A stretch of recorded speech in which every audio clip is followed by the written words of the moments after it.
Lo primero, tampoco nos dicen con toda claridad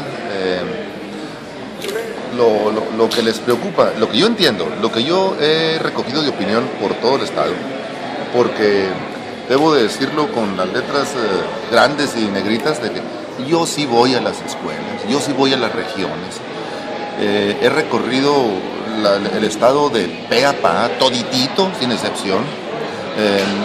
Y conozco la opinión de los compañeros, conozco sus dudas, sus interrogantes, son las mismas de todos. ¿Qué va a ocurrir entre los resultados de la evaluación y la permanencia? Esa es la gran preocupación. Nosotros la estamos trabajando a nivel nacional, allí en el Congreso de la Unión con diputados y federales, en esas mesas de trabajo. Nosotros no convocamos a las calles porque finalmente si algo se consiguiera por ese método, terminaría en una mesa de diálogo, en una mesa de negociación, a la cual nosotros ya la tenemos. Nosotros ya estamos a nivel nacional trabajando, porque el Comité Nacional lo logró, lo consiguió, y ya tenemos propuesta, tenemos opinión.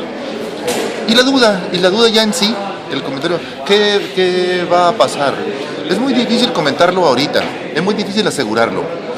La gran interrogante es esa ruta entre los resultados de la evaluación y la permanencia.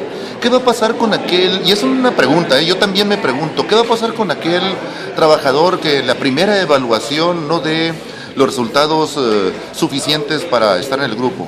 ¿Y qué va a pasar todavía si en una segunda evaluación pasa exactamente lo mismo? Para empezar, entre la primera y la segunda debe de haber un apoyo académico para el compañero.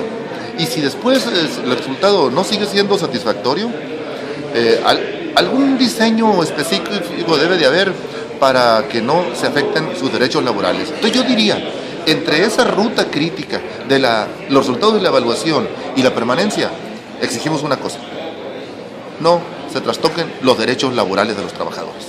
Y de ahí para adelante nos podemos poner de acuerdo en todas las formas que sean prudentes y que sean las mejores para el trabajador y para la educación y para los niños, por supuesto.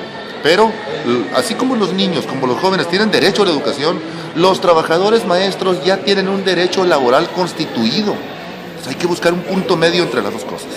Maestro, de que los que no pasen la evaluación no solamente causará su despido, sino que además va a ser con las manos limpias, pues sin las prestaciones de ley, sin un finiquito, sin una jubilación.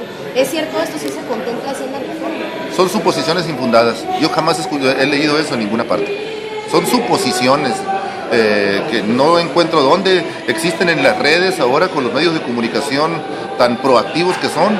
Muchísimos documentos, pero no tienen el valor más que de poder ser objetos de consulta, porque no son documentos oficiales. No conozco esos detalles, la verdad. Dentro de las propuestas que ustedes, como dice, han hecho en sus reuniones ante esta propuesta, ¿qué es lo principal que ustedes han planteado? Lo principal es que no haya una evaluación estandarizada, porque una misma evaluación para todas las escuelas no sería posible.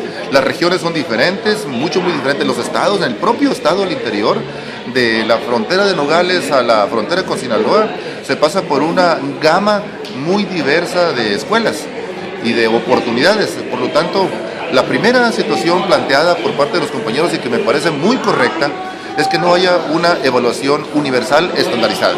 No nos daría un buen resultado, no nos daría un buen diagnóstico.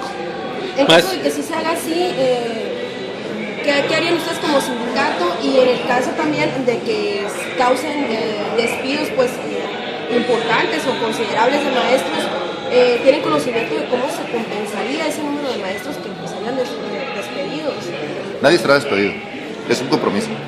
Yo le digo a los trabajadores de la educación que el gran reto del sindicato es que nadie sea despedido. Sí, por supuesto, si las evaluaciones no dan la suficiencia para estar frente al grupo, algo tenemos que hacer, pero nadie va a ser despedido. Eso que quede muy claro. Quien haya dicho otra cosa son solamente opiniones generalizadas de alguien que así lo piensa, pero eso no es una realidad. Aquí la realidad es que tenemos una obligación con ellos y de proteger sus derechos laborales. Maestro, ya nos dio usted su opinión por qué la dirigencia sindical no está presente en estas manifestaciones.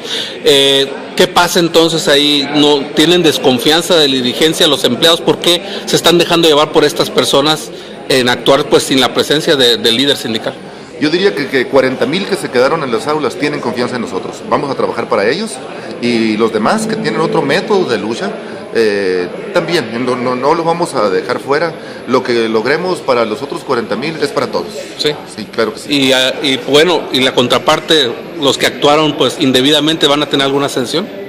O sea, por parte del sindicato, ¿no? No, nosotros no somos autoridad, habría que preguntarle a la Secretaría cuáles son sus intenciones, y nosotros ya veríamos qué hacemos para que los trabajadores que estuvieron en esa situación salgan lo mejor librado posibles. Gracias.